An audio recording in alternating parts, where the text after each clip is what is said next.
saw an arrow flying through the air, and now I see a kid on the ground. You don't see the arrow, you just see him going, whatever. Like, I don't have any emotion toward that. I'm just like, yeah, he could have tripped. I don't know. Like, you don't see him get shot with the arrow. And I know that's something little, but those little things are what kind of trigger your emotion when you watch a movie, and none of mine were triggered ever. So toward the end of the movie, I just didn't care anymore. I love the way things looked. I love the way that the actors were acting. It was great performances, but just the way it was shot, just I couldn't put any emotion in it. Mm-hmm. And to me, a movie is a very emotional experience, and you can't trigger that, then I leave the movie theater with a frown. Yeah. So I'm going to give it a little bit more credit, just because I think some of the cameras were a little frantic and shaky, and I've heard some people complain about that, but I think it worked okay because, if you ever, like, played a game, not like a game to death, but, when you're in a competition or something like that, you kind of are disoriented. And, they're kind of thrown into this thing. So I think that part of the style of the film was sort of like this disoriented, like, oh my gosh, like, we're suddenly having to play this game, and it's just go, go, go. And,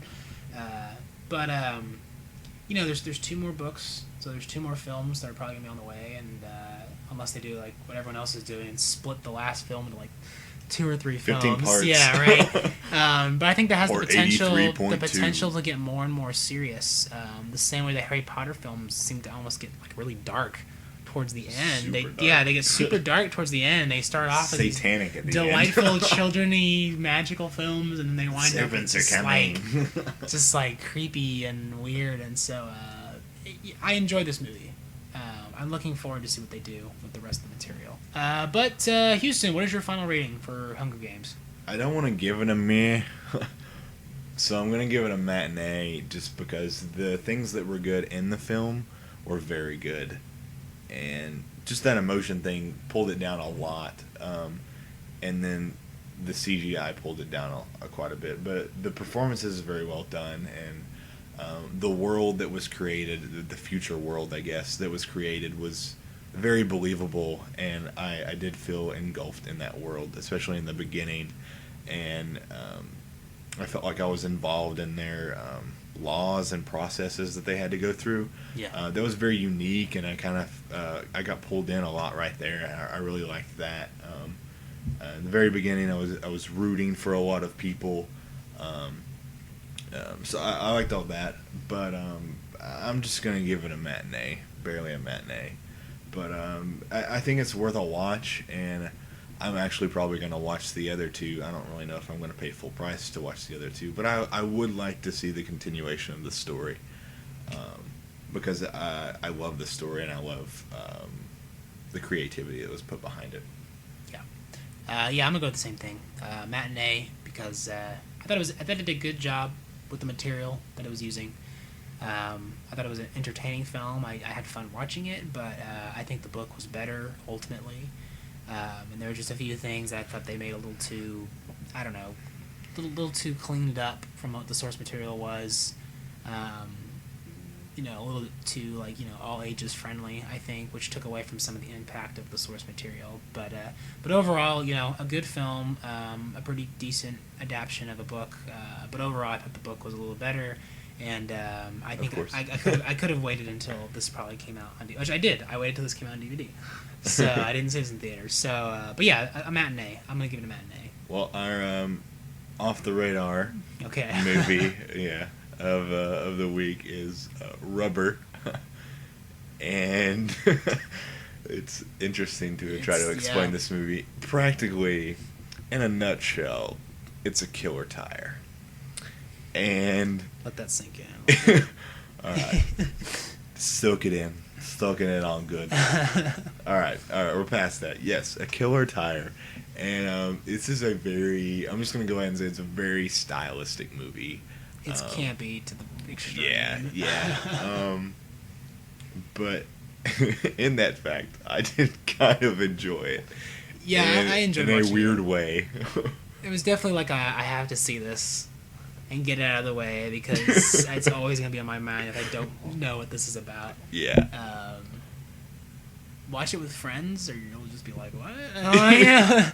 So Dude, I watched it by myself, and I found myself laughing. Well, half the time I was going, what? And then the other time I was laughing. So it was kind of a back and forth teeter-totter between complete confusion and laughing. it was very dry. It's pretty dry. Yeah, it almost had like that dry, like Napoleon Dynamite feel, and that it's just like it's very things take a long time to happen. It's very just like it's kind of out there, but the humor is just. I think this movie is sort of poking fun at just stupid movies that are made just for the sake of them being made. Yeah, it's poking fun a lot, and they address it in the very beginning about the way movies are have no reason. Have no reason, and this guy, the director, wanted to pretty much make this movie with that premise of no reason, and I think he did a really good job. Killer tie, why because not? you can do whatever you want when you set that baseline of no reason, because anything that's crazy or weird that's done, you're just like, oh yeah, no reason. So it put me in that mindset for the whole movie, and I appreciated it. But if you take out that first minute of him talking, I probably would have hated the movie and never want to watch it again. But just because I was in that mindset, I was just like, yeah, no reason. No reason. Like, what crazy thing could happen next? Like, you don't know. Yeah. You can't predict it at all. Yeah, that's the whole film. It's just this kind of weird movie that's just happening, and you just have to sit there and take it. Yeah. And what's gonna happen? I mean, what do you do with this premise? It's just so strange, and like, because there's a lot of movies made nowadays that are just very much like, why was this movie made? What is this reason for this film? Like, I think that was the whole point. And there's parts in this movie where it's almost like the movie is almost like it's a movie being made within a movie. No, it's definitely that. Like the whole cast is in on this. Is just a fake thing they're doing just for the entertainment, I guess, value of it. But the movie, what was it? The movie couldn't end or something like that until the audience was audience was done. And I think what I took from that was like, okay, after I thought about it, I was like, okay, so basically what they're saying is like, they keep complaining that Hollywood make all this crap, but it's like they're gonna keep making this crap unless we stop watching, because we keep paying for it. We complain like, oh, I wish they'd stop making so many remakes and sequels and then we go see unoriginal things, but we still go see them. And like I do it all the time, and so it's just like like if you really didn't want them to make 3 or 4 more Transformers movies, you can really stop going to see the Transformers movies. That's what I did. I wish I would have never paid for the new Spider-Man. It gives you that sour taste in your mouth when you walk out and you're just like, dang it, I gave them my money. Well, it's almost like, it's like this is gonna be garbage, but it's like the guilty pleasure kind of thing. It's like, this is gonna suck, but I still want to go see it. Like, I'm just a sucker, and they sucker you in, and you're like, that sucked, but I still went and saw it. Yeah, it makes fun of a lot of things in film, and it was the acting was bad. The story was no reason. The plot, the climax, everything was just no reason. It was completely unpredictable, and you kind of have to just enjoy it for that. I think we said that in a couple of these off the radar movies that they're just kind of a one watch thing. But when I say one watch, it's you really need to see it one time. I highly recommend watching this with friends one time. And that's different than me saying go see Batman and watch it as many times as possible. This is, it's a must see one time for me. I can see this movie becoming like a cult classic. Yeah. At some point. I don't know if it's a cult classic. Troll with 2 me. versus Rubber. Rubber. I think this is a weird, campy movie that has a little more smartness going on in it than something like Hobo with a Shotgun. Yeah. Which is just like, that was like, let's just make this movie because it sounds and ridiculous. and that's fun, and like you don't have to think through it. You just kind of watch and like you're like entertain me. Yeah, they're not this expecting you to take it seriously. Yeah. This one you're thinking through the whole. I was thinking through the whole thing. Like, Yeah. why? Why would you? Okay, what are you trying to say here? Yeah, and it's And just kind of like, maybe they don't want to say. Maybe what you said about the audience is completely wrong, and they didn't even think of that. I mean, it really was just made for. But I mean, absolutely I can see that view. But it's kind of one of the. If 100 people saw it, they could interpret it in like a completely different way. Yeah, exactly. Like, Which is kind of cool too. yeah. You're like, I think this was happening because of this, but there's no like evidence to back you up. No, And then the next absolutely person not. beside you says something completely different, but they don't have any evidence to back that up either. So it's kind of just. I don't know. You know, that's a good thing. If someone's listening to this and they've seen this movie and you think that maybe one of us is right, or maybe like we've got something going on here, we would like to hear back from you because this is a very strange, interesting film, and I think it can generate some interesting conversation. Absolutely. In terms of what is it trying to say, if it's trying to say anything at all. I think this is something that should be spread around a lot more because I would like to hear other interpretations of it.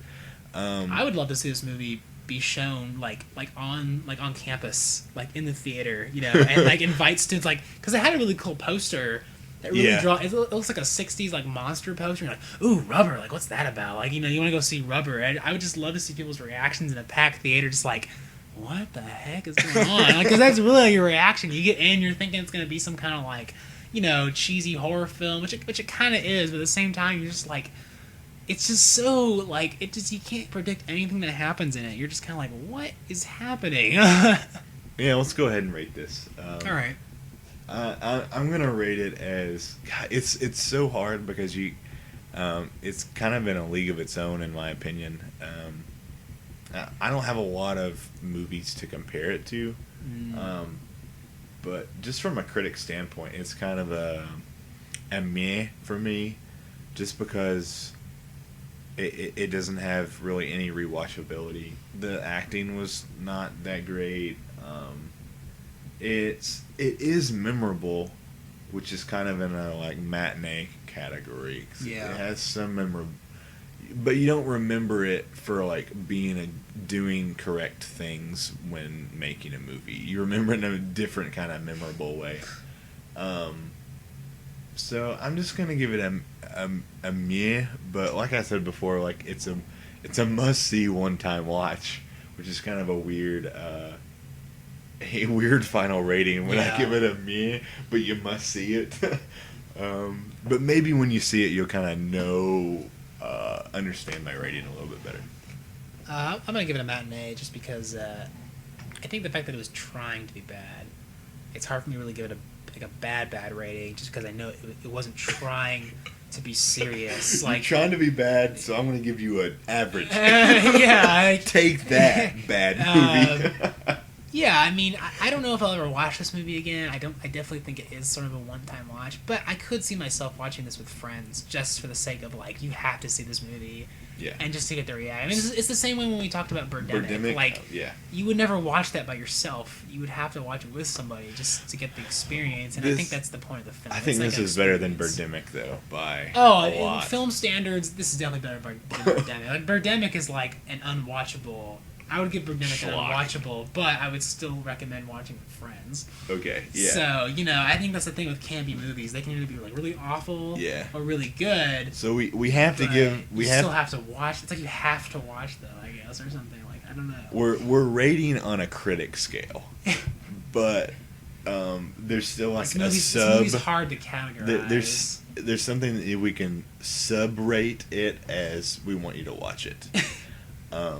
So just from a critic style of basic construction of a movie, it's a matinee for you and a meh for me, but just the recommendation to see it is a lot higher of a rating than the actual components of what it's built from. But absolutely. So yeah, those are 3 movies. And Kyle, you got any shout outs? Anybody? Not at the moment. Not really any shout-outs I can think of, but no, not for me. I'm going to shout out to the new student union building on the campus here at MTSU. Started working a couple of those shifts. We had Avengers this week, which did really well, on Men in Black 3 next week. We're doing good. I'm kind of still bummed about it just being a 90-seater theater. They kind of had to make this room have the ability to be a classroom, which hurt it a lot. Because they expect it to hybrid between a classroom and a theater is just dumb in my opinion. But I enjoyed it, and anyone that hasn't seen it that is listening that goes to MTSU or is near, it's definitely something to check out. I'm going to try to work with some people still to get a advertisement for the podcast. Hopefully we can work with them and do some reviews on movies that they're doing. I've mentioned this in other ones too. It's just kind of a slow process because we're so busy, but hopefully we can bring you some special content working with them. But yeah, I don't want to shout them out because they're doing a good job. The workers are doing a good job, and they're all trying to the building probably isn't supposed to be open yet for at least another semester, and people are trying to fumble and get it all together. So they're doing a really good job. So shout out to everyone that's trying to get that building on track. Not really a shout out category, but I wanted to mention that I bought some cool new media type purchases. I bought. Do you remember Boy Meets World when you were little? Yeah, I didn't really watch that show. You didn't watch it? Man. All I remember that show was the Topanga chick. You would. I bought season 1 a while back, and I found season 2 at Walmart for like $9, and I bought it. So I'm really proud of that purchase. I haven't went through the seasons to relive my childhood yet, but shout out to Boy Meets World because that show is awesome. But yeah, for all that, I'm pretty much done. I am looking forward to watching some more movies when I get some relaxation time. I went through Cabin in the Woods. Okay. I really liked Snow White and the Huntsman. Was meh. If you haven't seen Lord of the Rings, watch Snow White and the Huntsman. If you have seen Lord of the Rings, don't touch this film because it's made in that same type of era, and you just can't do it like Lord of the Rings. So they're trying to take all this old stuff and make it epic, and and Lord of the Rings already did that. So if you watch it, you'll just be like, yeah, but it's no Lord of the Rings.